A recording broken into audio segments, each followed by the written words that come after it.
심판 인용이 되는 순간 검찰에서 출국 금지 조치해야 되는 거 아니에요?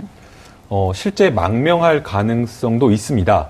왜 그러냐면 지금 인용될 가능성이 높다라고 하는데, 만약 인용될 가능성이 높다라고 한다면 박근혜 대통령은 준비를 하지 않는다고 하더라도 적어도 청와대에서는 삼성동 사저로 돌아갈 준비를 해야 되는데, 박지만 회장 이야기에 따르면 삼성동 사저로 일체의 어떤 물건이 들어간 바 없다라고 이야기를 하고 있기 때문에 탄핵 어떤 인용에 대비한 어떤 일을 하고 있지 않다라는 겁니다. 그러니까 사저로 돌아가지 않는다라고 한다면 해외로 도피할 가능성도 충분히 있기 때문에 그 부분도 사실은 어떻게 보면 검찰에서 대비하는 것도 좀 필요하다라고 생각이 됩니다. 근데 탄핵 인용 전에 오늘 저녁에 나가면 어떻게 해요?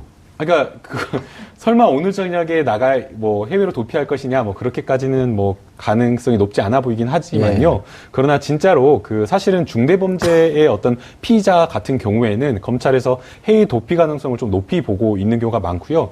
특히나 또 고위층이라든가 아니면 또 재벌이라든가 이런 경우에, 그러니까 소위 말하는 범털이죠. 이런 사람들을 수사할 때는 해외 도피를 막는 것부터 시작을 하기 때문에 검찰에서도 사실은 이 부분 진지하게 고민할 필요가 있다고 생각이 됩니다. 농담처럼 인터넷상에서 이야기를 하는데요. 출국 그건 아니라고 중요 피의자니까. 맞습니다. 최 교수님, 이게 지금 농담이 진짜 아니고요.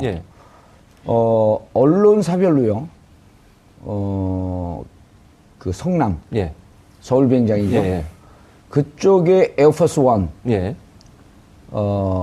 VIP 대통령 관리하는 사람들 이른바 줄을 대고 동향을 파악하고 있어요. 그 정보 보고가 아니라 제가 그 기자한테 직접 들은 얘기입니다.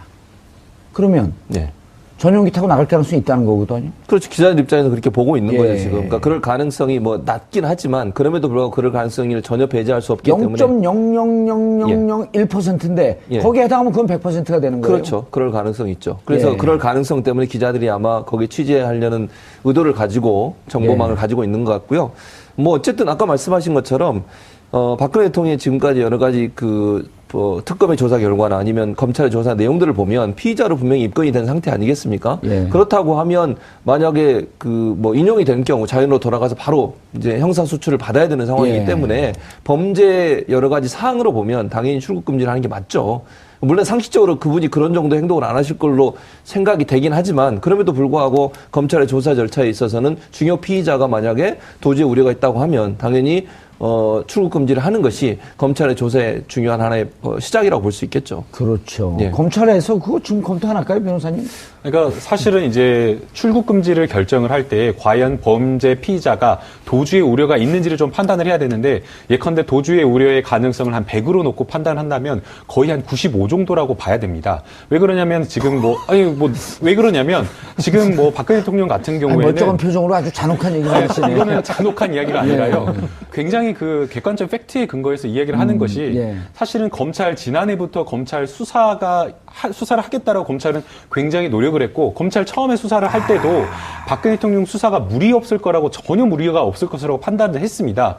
공언을 했잖아요. 검찰 수사도 받겠다. 그렇죠. 박근혜 대통령이 수차례 검찰 수사를 받겠다라고 이야기를 했고, 또 심지어는 특검 수사까지 받겠다라고 했음에도 불구하고 특검에서 그런 이야기를 하지 않았습니까? 박근혜 대통령에 대한 대면 수사를 하기 위해서 모든 것을 양보했다라고 이야기를 했는데도 불구하고 단 하나 녹음만 하겠다. 그것만 이야기를 했는데도 불구하고 모든 것을 다 거부를 하고 특검 수사를 피했다라고 하는 것은 검찰 수사 자체를 받지 않겠다라는 어떤 강력한 범죄 피의자의 어떤 본인의 의지를 드러낸 것이기 때문에 100으로 평가했을 때 한 95 이상 도주의 우려가 있다라고 보는 거에 맞다라고 생각이 됩니다. 그러면 도주의 우려가 있으면 출국 금지뿐만 아니라 사실은 즉시 이제 만약 자연인 신분이 된다라고 한다면 검찰은 여러 가지 것 고려하지 않고 즉각 수사를 해서 사실은 체포를 한 다음에 구속영장을 발부하는 게 맞다라고 생각이 됩니다.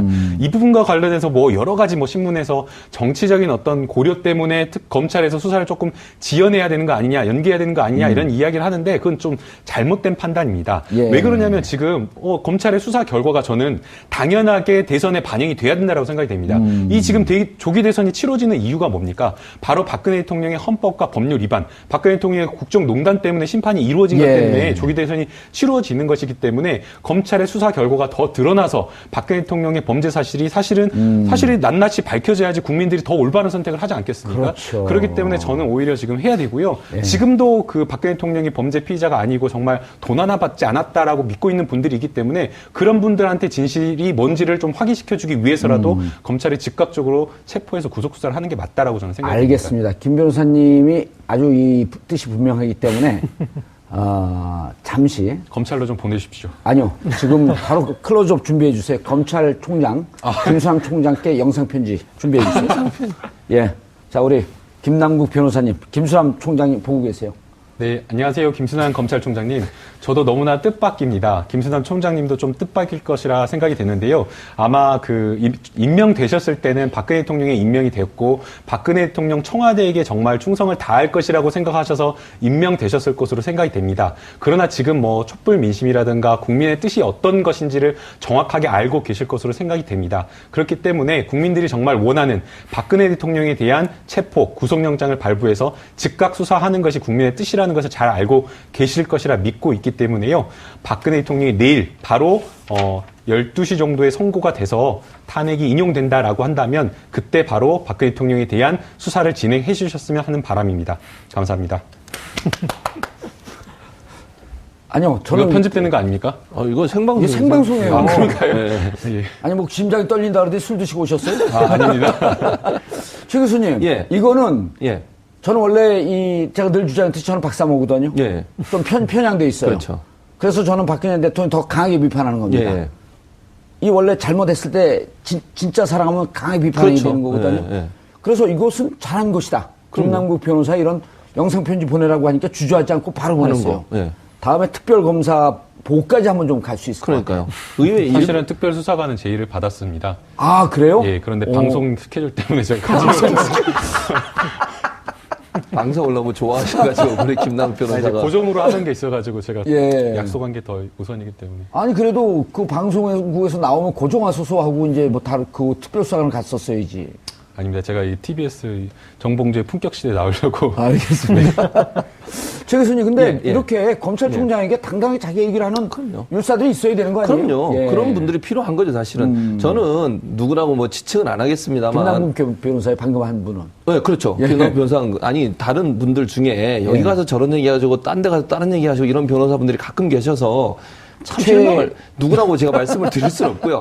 참 가슴이 아팠습니다. 그런데 오늘 김남국 변호사의 이런 줏대 있는 발언, 또 예. 본인의 생각을 주저없이 얘기하는 분은. 소신 있는 발언. 그렇죠. 그건 정말 필요하죠. 이런 사람들이 법률을 다루고 또 율사의 역할을 해야만 예. 법이 올바로 쓰지 않겠습니까? 정치적인 입장 때문에 이랬다 저랬다 하는 그런 태도를 보이는 그런 법률가들이 있기 때문에 사실은 법치주의가 제대로 안 사는 것이고 예. 정치적인 어떤 부분 때문에 편향된 생각이나 어떤 가치관을 얘기하는 것도 사실은 법률가로서 할 일은 아니죠. 그런데 그렇죠. 김남국 예. 변호사의 그런 모습이 참 아름답게 보입니다. 예.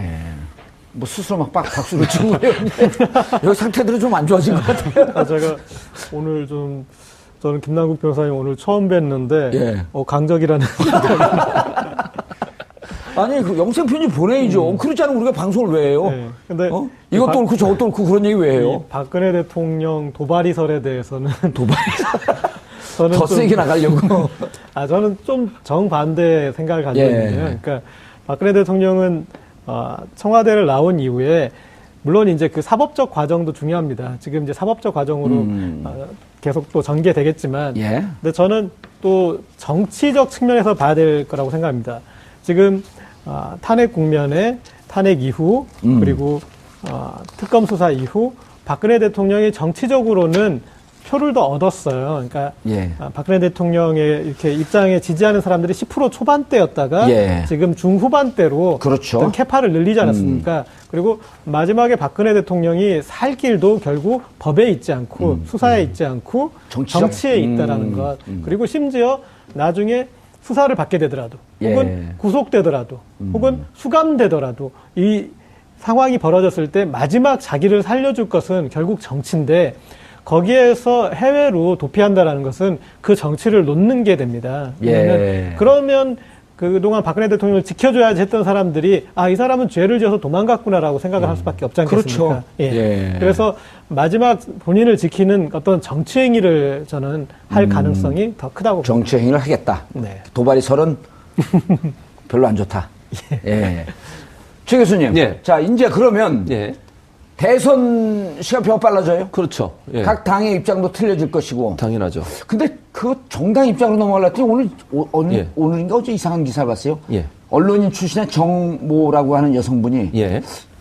뭐 목숨을 바칠 것처럼 이렇게 얘기를 해요. 탄핵이 인용되면. 인용되면. 그런 분들 어떻게 해요? 그거 말려야 될 텐데. 그러니까요. 참, 이게 사실은요, 현재 재판관들이 예. 주도적으로 자기들의 생각과 법과 양심에 기초해서 판결을 내리지 않습니까? 예. 그 내리는 결과에 대해 승복을 않겠다고 하는 승복을 것 자체가 해야죠. 그게 너무나 법치주의를 위반하는 거 아니겠습니까? 사실은요, 맞불 집회에 나오신 분들도 맨날 얘기하는 게 법치주의 얘기예요. 법을 어겼다고 얘기하고. 그런데 본인들이 그걸 도리어 받아들이지 않겠다고 하는 것 자체가 법을 무시하는 거 아니겠습니까? 그 헌법재판소의 존재 자체나 아니면 헌법재판소의 판결에 대해서 예. 평의에 대해서 전혀 믿지 않겠다고 하는 그런 태도를 보이는 것 자체가 대한민국의 법치주의 자체를 무너뜨리는 것이고 예. 민주주의를 무너뜨리는 행위라고 볼 수밖에 없죠. 그리고 그런 선동이 결국은 또 다른 반발이라든지 아니면 분쟁이라든지 아니면 잘못된 왜곡된 어떤 정치적인 이익을 위해 사용되는 그런 오류를 범할 수 있기 때문에 그런 운동은 삼가하셔야죠. 예, 알겠습니다. 본격 이제 그 자유한국당 예. 최근에 각각의 시나리오가 담긴 내부 전략 보고서가 노출이 됐어요. 인용, 예. 기각, 각하에 따른. 예. 근데 이제 매번 만약에 이게 인용이 되면 자유한국당은 거의 말 그대로 이제 그 문 닫아야 되는 상황이 오는 거 아닌가요? 그런 상황이죠. 왜냐하면 같은 책임을 느껴야 되는 거 아니겠어요? 예. 여당으로서 박근혜 대통령이 그렇게 되는 데까지 본인들도 일조했다고 봐야 되는 거예요. 예. 제대로 감시도 못하고 또 본인들이 어떤 집권 여당으로서 대통령의 잘못된 부분을 바로잡으려는 노력도 안 했었고 그리고 또 한 가지 더 큰 문제는 맞불 집회에 나가서 대통령을 옹호하고 헌재를 공격하고 특검을 공격하는 예. 그런 발언들을 했던 사람이 그 당에 있지 않습니까? 예. 지금. 그렇다고 하면 박근혜 대통령에 대한 탄핵이 인용된다고 하면 그건 곧 한국당에 대한 탄핵과도 비슷하다고 봐야 돼요. 책임을 정말 무겁게 느껴야죠. 저는 해체해야 된다고 봅니다. 해체해야 된다. 그럼요. 그럼 이제 예. 그 정우택 예. 대표한테 영상 편지 한번 하실래요? 영상 편지를. 그거는 좀 왜냐면 예. 각 당이기 때문에 그렇죠. 예. 검찰총장에는 엄중한 그렇죠. 수사를 엄중한 하는데 수사를 해야 이거는 되니까. 좀 국가기관이니까. 희화시킬 수가 있어요. 그럼요. 천남국 맞습니다. 교사의 취지를. 네, 그러면 안 되기 예. 때문에. 그래서 한국당의 입장, 제가 볼 때는 한국당이 만약 인용된다면 정말 석고대죄하고 예. 여기 그렇게 당을 돼 있더라고요. 해체해라. 예. 예. 10일 동안 석고대죄하고 다음부터 다시 돌아설 것처럼 얘기를 하더라고요. 아, 전략 보고서에? 네, 전략보도 이렇게 돼 있어요. 10일 동안만 석고대죄하고 다시 이제 당을 추스려서 어떻게 해보겠다. 예. 그런데 그거 아니고요. 제가 볼 때는 모든 책임을 지고 석고대죄하고 해체하시고 본인이 살 길 가시고 또 바른정당으로도 일부 가시고 이러는 것이 국민들한테 박수를 받을 수 있는 방법이 아닌가 하는 생각이 듭니다. 예. 그러니까 자유한국당이 정말 국민 앞에 정치적인 책임을 지고 석고대죄하는 것이 무엇인가를 좀 생각을 해본다면요. 예. 그냥 이제 단순하게 자유한국당을 해체하는 정도로는 안 된다라고 생각이 됩니다. 그래서 지금까지 뭐 자유한국당이 탄핵 이후에 쇄신하겠다라고 하면서 여러 가지 뭐 처방들을 내놓았지만 무릎 꿇고 예. 여러 번 했잖아요. 뭐 그런데 이제 국민들의 마음이 가지 않는다라고 하는 것은 그건 쇄신이 아니기 때문입니다. 예. 그러니까 결국에는 쇄신의 핵심은 사람을 바꾸는 것으로 생각이 됩니다. 그렇기 때문에 자유한국당에 계신 어떤 의원님들이 정치적인 정말 책임을 지고 석고대죄하겠다라는 마음이 있다라고 한다면 본인들이 가지고 있는 의원직을 내던지고 총사퇴를 하고 다시 국민들의 심판을 받는 어떤 그런 선택을 받는 게 저는 좀 타당한 일이라고 좀 생각이 됩니다. 예, 김남국 변호사님 얼굴도 잘생기고 없어졌네요. 김남국 변호사님 멋지십니다. 5220님. 오늘 김남국 변호사님, 스타 탄생. 예. 그런데, 지금 이제 그 자유한국당, 말고 이제 바른정당은 탄핵이 기각이 되면 의원직 총사퇴하겠다. 예. 멋진 결단을 한 거예요. 오히려 더불어민주당도 그런 측면에 있어서는 더 결단력 있는 모습. 그렇지 않나요? 예. 예. 그런데 이 탄핵과 함께 그 뒤에 있을 대선 국면에 어떤 정치 프레임을 구축하느냐가 관건일 것 같은데요. 자유한국당에서는 지금 탄핵 전까지는 어쨌든 이 심판하는 심판표로 가는 이번 대선의 흐름이었지 않습니까? 예. 그런데 또 심판표만큼 효과적인 대선 전략이 동정표입니다. 그래서 어쨌든 대통령이 이제 탄핵도 되고 그다음에 수사도 받고 구속도 되고 하는 그 동정 심리에 기대해서 또 살아나려고. 예.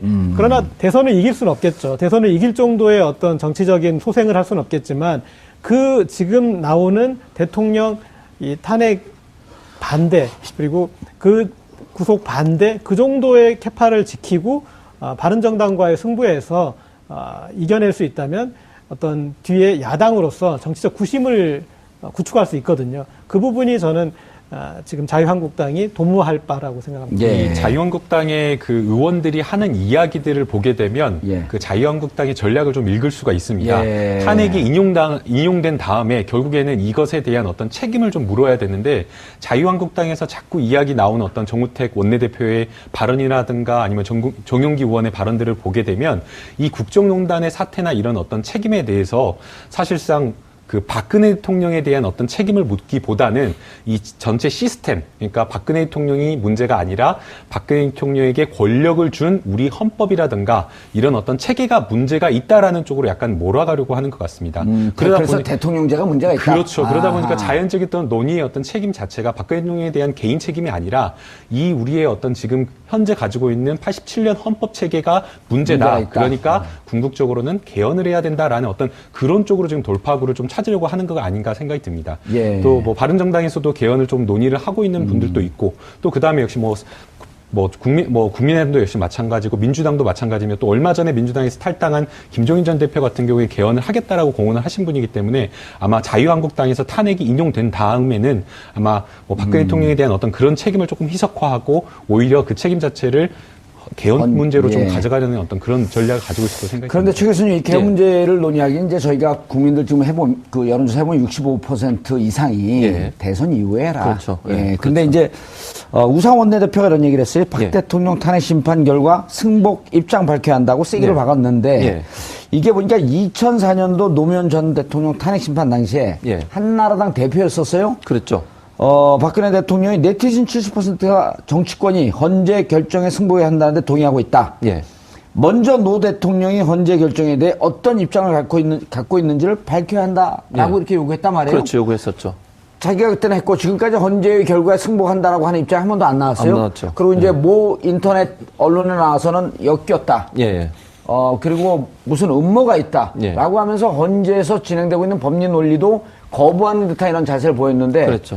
지금 대통령이 좀 이율배반적인 입장을 보이는 거 아니에요? 본인은 그 2004년도만 해도 본인이 노무현 전 대통령한테 그렇게 요구를 했다고 하면 이게 자기가 정말 옛날을 돌아본다고 하면 자기 입장에서 얘기해야 되는 거 아니겠습니까? 특히 문제는 지금처럼 뭐 아스팔트가 피로 물든다는 등 이런 아주 선동적인 말을 통해서 승복을 안 하겠다고 하는 특히 맞불 집회에 나오는 사람들 그분들 보면 김평호 변호사를 포함해서 이분들 우리가 뭐 노예입니까? 결정은 결정한 대로 따라야 됩니까? 이러고. 그러니까요. 그게 얼마나 웃기는 얘기입니까? 변호사가. 법을 지키지 않겠다는 거잖아요. 헌법재판소의 결정을 승복하지 않겠다고 하는 것이 변호사 입에서 나올 말은 아니잖아요. 그게. 뭐 제 입에서 어떤 뭐 이해를 못하겠죠. 그것도 그렇지만 일반인도 아니고 법을 이렇게 집행하기도 하고 또 법을 다루고 있는 법률가 입장에서 그런 얘기가 나왔다는 건 말이 안 되고 더 큰 문제는 대통령이 나서서 이걸 얘기해야 돼요. 내가 어떤 상황이든 기각이 되든 뭐 인용이 되든 승복하겠습니다라고. 헌재 결과에 승복하겠다. 그렇죠. 그러면 더 이상의 논란이 없을 거 아니겠습니까? 그런데 입장을 안 밝히니까 자꾸 대통령을 지지하려고 하고 어떻게든 그 자리에 앉혀 놓으려고 하는 그런 세력들은 결국 이걸 이용해 가지고 승복하지 않겠다고 하는 발언들과 선전선동을 계속하고 있는 상황이기 때문에 대통령 자신이 본인이 뭐 믿든 자기가 인정하든 인정하지 않든 승복하겠다고 하는 말을 하셔야 돼요. 알겠습니다. 그래야 더 이상의 분란을 종식시킬 수 있는 것이죠. 아까 일부에서도 잠깐 말씀을 했지만 이게 만약에 인용이 되면 반대하는 세력들이 뭐 이렇게 오래 갈 것 같진 않다라고 하는 게 이제 중론이에요. 그리고 그분들이 물론 소신 있게 나온 분들도 있지만 지금까지 대단히 볼썽사나운 이런 모습을 보였기 때문에 과연 국민들의 동의나 지지, 뭐 이렇게 된 입장에 이제 뭐 승복해야 되겠다. 거기 나온 분들도 그런 분들이 상당히 있을 터인데, 그것보다도 이제 정당들의 셈법이 이제 복잡해진단 말이에요. 만약 인용이 되면, 현재 보니까 더불어민주당이 한 49% 정도 나오고 자유한국당 한 14%. 역대 이런 지지율이 없었거든요. 그러면 이제 각 당의 계산법이 어떻게 될까요? 그런데 저는 계산법을 읽을 때 이 상수가 있지 않습니까? 상수가 있고 변수가 있는데 이제 탄핵된 뒤라는 거는 이제 변수긴 한데 저는 상수로서 이 박근혜 대통령의 일관성 이 부분은 계속 상수로 봐야 될 것 같습니다. 지금 일관성. 예, 특검 수사, 검찰 수사에서 일관성은 뭡니까? 절대 협조 안 하고 절대 인정 안 한다라는 그 일관성 있지 않습니까? 우리가 그런 사람을 대할 때 학을 뗀다라는 표현을 하잖아요. 지금 국민들 몸에서 지금 학이 1000마리 정도 나오는데. 아니, 학이 2천만 마리 정도 됐어요. 그런데 그게 박근혜 대통령을 탄핵해야 된다. 그리고 구속해야 된다. 그 여론을 지탱하는 지렛대였습니다.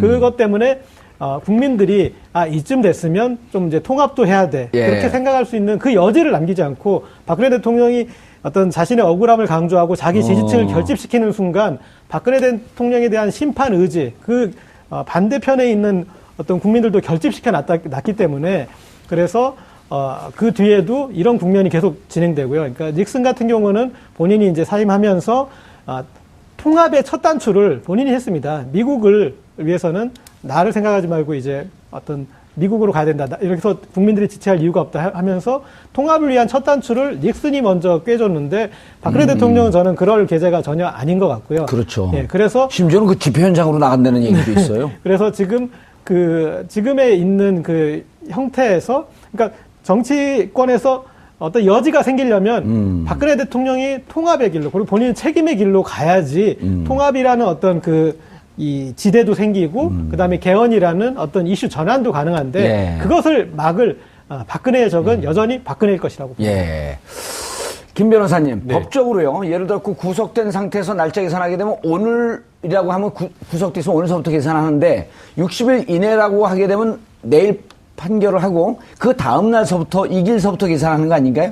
60일 이내면 하루가. 예. 하루가 그날인가요? 내일인가요? 아니면 60일 이내에 대선을 치러야 되는데? 원래 이제 초일 불산입으로 되어 있습니다. 그렇기 예. 때문에 60일 이내라고 한다면 그 다음 날부터 시작한다고. 그렇죠. 그 다음 날이면 60일째 되는 게 5월 9일이거든요. 네. 그러니까 황교안 권한대행이 실제로는 날짜를 선택할 날이 많지가 않습니다. 60일 이내니까 60일 이내 안에서 다 선택할 수 있는 것 아니냐라고 생각할 수가 있는데요.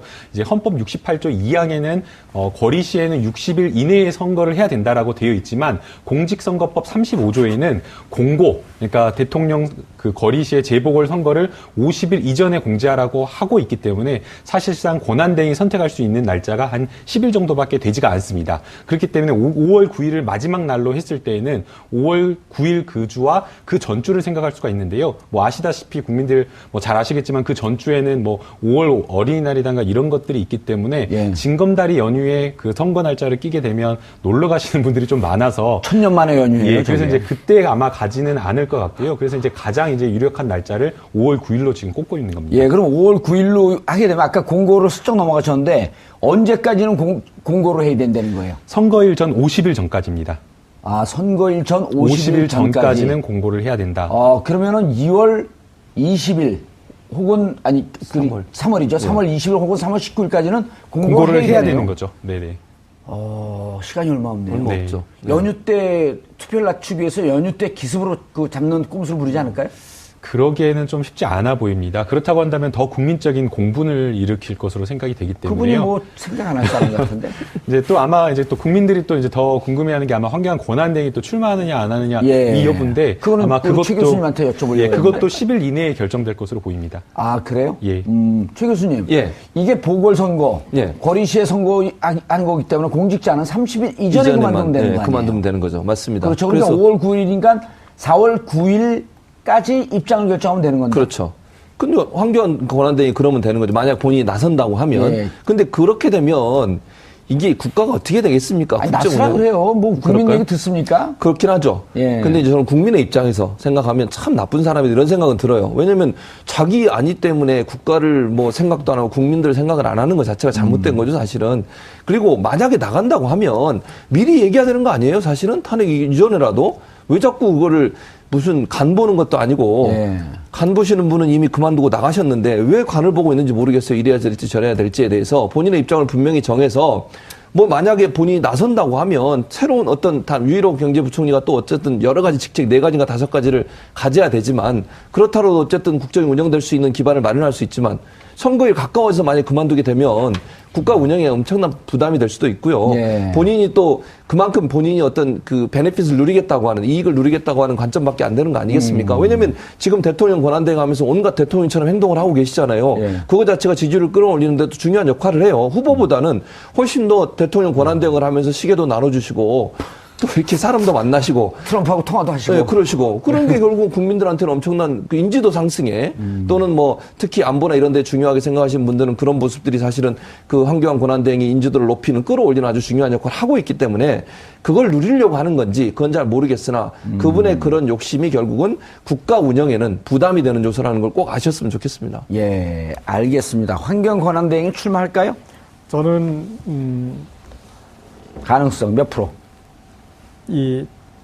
지금까지는 출마한다고 보는 게 정석일 것 같고요. 예. 그리고 출마하지 않는 경우는 지지율이 꺾이거나 아니면 자유한국당 내에서 본인에 대한 어떤 상당한 비토, 그래서 본인을 어떤 숙주가 돼주지 않는 환경이 됐을 때, 그럴 정도 됐을 때 꺾지, 지금까지 황교안 권한대행이 거쳐온 이력은 정확하게 대선 행보를 했고, 그리고 지금 사드 배치의 무리한 배치, 여기에 우리가 그 뒤에 이유를 생각해 보면 이런 공안 정부 그리고 어떤 남북 긴장 강화 이런 부분 그 황교안 이 권한대행이 대선에 나왔을 때 승부를 걸어볼 수 있는 부분은 결국은 그런 부분입니다. 그러니까 지금 이전에 심판 선거나 그런 선거들이 됐을 때 가능성이 없고 대북 문제가 강조되고 그런 어떤 국가 안보가 강조됐을 때 그럴 때만이 어떤 본인에게 큰 모멘텀이 생기는데 예. 거기로 가는 일관된 그런 과정들을 갖지 않습니까? 예. 근데 다만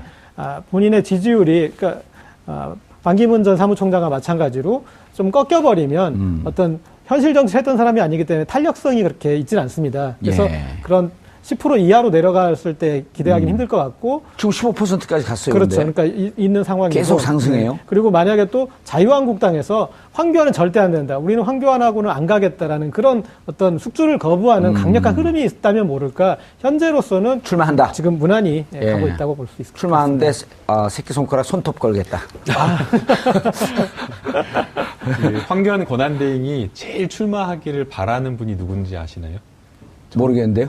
홍준표 지사입니다. 예. 홍준표 지사가 사실은 조금 어떻게 보면 굉장히 센 말 하시는 분으로 유명하시고. 예, 더 세졌어요, 요즘. 예, 요즘에 더 세셨고, 과거에도 개싸움 하기로 유명하다라고 해가지고, 안상수 시장님하고 한판 또 붙기도 하고 그렇지 않습니까? 근데 지금 보게 되면 홍준표 지사 같은 경우에 칭찬하시는 분이 있는데 유일하게 칭찬하신 분이 바로 황교안 권한대행입니다. 황교안 권한대행을 굉장히 높여주면서 뭔가 좀 본인이 띄워주고 있는데 그러니까 다른 어떤 후보자들이나 이런 분들에 대해서 굉장히 비판하고 굉장히 날선 어떤 발언하기로 유명하신 분인데도 불구하고 황교안 권한대행을 굉장히 높이 띄워주는 것은 결국에는 홍준표 지사 입장에서는 황교안 권한대행이 출마해서 나하고 한판 승부를 벌이자. 그러면 내가 정말 한번 제대로 붙어가지고 황교안 권한대행을 먹이로 해서 내가 자유한국당의 후보자가 될 수 있다라는 어떤 그런 생각을 좀 가지고 있는 것 같습니다. 기대대를 해서 디딤돌을 해서 뛰어나가겠다. 예, 아마 그런 어떤 전략을 좀 가지고 있는 것 같다라는 생각이 드는데요.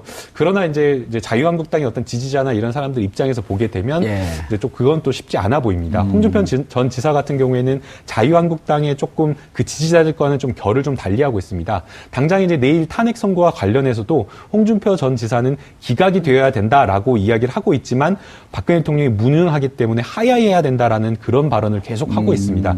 근데 또 자유한국당의 지지자들은 또 그런 생각을 좀 하고 있지 않기 때문에 조금은 지지자들과는 약간 결을 달리한다고 평가할 수 있을 것 같습니다. 예. 최 교수님, 정당도 정당이지만요. 6일 날 전격적으로 사드 저희가 어제 그저께도 그 주제를 다뤘지만 이게 권한대행으로서 한명국 국방부 장관을 국회에서 언제 배치할지 모르겠다. 그런 와중에 수송기는 사드 그 발사대 2대하고 8대 미사일인가요? 포대 6대를 갖고 들어왔고 국회를 속였단 말이에요. 이거 적극적인 권한 행세거든요. 안보 관련해서 황교안 대행이 이런 거 해도 되나요? 하면 안 되는 거죠, 사실은. 왜냐하면 이게 국회도 지금 계속 반대를 하고 있는 상황이지 않습니까? 국회 비준과 인준을 받아야 된다고 야당은 주장을 하고 있고 야당이 훨씬 의석수도 많잖아요. 이런 상황에서 만약에 이제 탄핵이 인용이 돼버리면 그 환경이 더 안 되지 않습니까? 예. 가져올 수 있는 환경이. 그런 상황에서 기습적으로 한 거죠. 그럼 결국은 첫 번째로는 본인의 지지율 상승에도 영향을 줄 수 있다고. 안보 문제로 그럼 이슈로 당연하죠. 들어가려고. 그렇죠. 그러니까 중도층에 있거나 탄핵에 예를 들면 일정 부분 탄핵을 찬성하는 분들 중에도 보수적이거나 중도층에 있는 분들은 사드 문제에서는 또 다른 생각을 갖고 있을 수 있어요. 예. 그러니까 사드 문제라고 하는 것이 아까 뭐 고 기자님 말씀하셨지만 황교안 권한대행이 대선에 나가서 이길 수 있는 아주 중요한 이슈라고 그럴까요? 아니면 중요한 어떤 발판이 될 수 있는 거거든요. 그래서 그걸 적극적으로 했다는 것을 부각시킬 거예요. 만약 본인이 대선에 나가게 되면 내가 사드도 가져왔고 북한의 공격으로부터 우리를 보호하는 이런 열정적인 일을 했다라고 하는 부분들. 교과서 국정화도 밀어붙였고. 그렇죠. 그런 일들을 얘기하는 거죠. 그것은 결국 보수 지지층의 지지를 끌어오려고 하는 거예요. 아하. 본인 입장에서는 중도층이나 아니면 저쪽 야권에 있는 사람들을 끌어오기는 부족하잖아요. 지금 지지율 보세요. 한국당 지지율이 황교안 지지율이에요. 별 차이가 없어요. 그러니까 지금 사드 배치도 사실은 그 이면을 들여다보면 예. 황교안 대행이 대선으로 가기 위한 정치적인 선택이라고 보는 거죠. 그게 얼마나 나쁘냐는 거예요. 예. 정치적인 선택 때문에 국민의 안위라든지 아니면 중국과의 관계나 경제 안보를 포기해버린 그렇죠. 거 아니에요? 포기하는 거죠. 그리고 이게 정말 여러 논란이 있지 않습니까? 사드가 정말 북한의 미사일을 다 막을 수 있냐 하는 부분도 논란이 많은 상태예요, 지금. 100% 그걸 보장할 수 없는 상황에서 사드를 무작정 들어오는 것이 과연 맞느냐 하는 문제는 심각하게 고민해서 결정해야 될 문제라고 볼 수 있는 거죠. 알겠습니다. 김 변호사님, 저 사드 문제가요. 네. 사실은 꼼수였었단 말이에요. 그 땅을 살려면 미국의 그 주한미군에게 땅을 공유하기 위해서는 땅을 사야 되잖아요. 네. 그럼 살려면 국회 예산 심의를 받아야 되니까 국회 비준을 통과해야 되는 거예요. 그러니까 그거를 꼼수를 피하려고 롯데하고 이제 대토를 한 건데 네.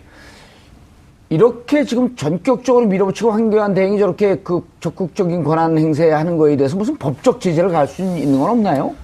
법률적인 검토를 조금 더 해봐야겠지만 법적 제재를 하기에는 조금 쉽지는 않아 보입니다. 정치적 행위이기 예, 정치적 때문에. 행위이기도 하고 그 다음에 이제 미국과의 어떤 조약 체결에 의해서 협약에 의해서 한 것이기 때문에 사실상 이 부분에 대해서는 좀 뾰족한 수는 없어 보입니다. 예. 다만 이제 국민들께서 걱정하시는 것이 이미 뭐 사드가 배치되고 이미 다 이렇게 도입이 돼버리면 그때는 이제 철회가 불가능한 것이 아니냐라는 그런 말씀. 알박기. 예, 그런 말씀을 좀 많이 하셨는데 그 이유라고 하더라도 조금 우리가 국민이 손해 본다 하더라도 사드를 반드시 우리 영토에서 없어져야 된다라고 한다면 그 부분은 다시 이제 미국과 협상을 벌여서 사드를 뭐 쫓아내는 게 또 하나 필요하다라고 생각이 듭니다. 예.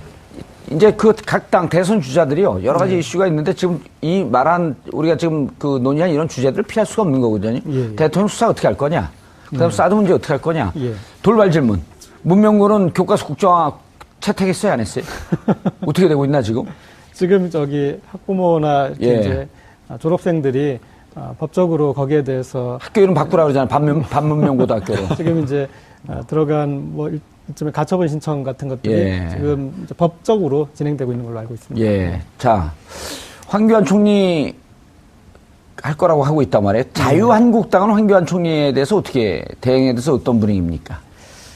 좀 작가분은 계속 이제 자유한국당 얘기 그만하고 좀 다른 당으로 넘어가려고 그러는데 예. 자유한국당 민주당이나 기각 이런 거는 네.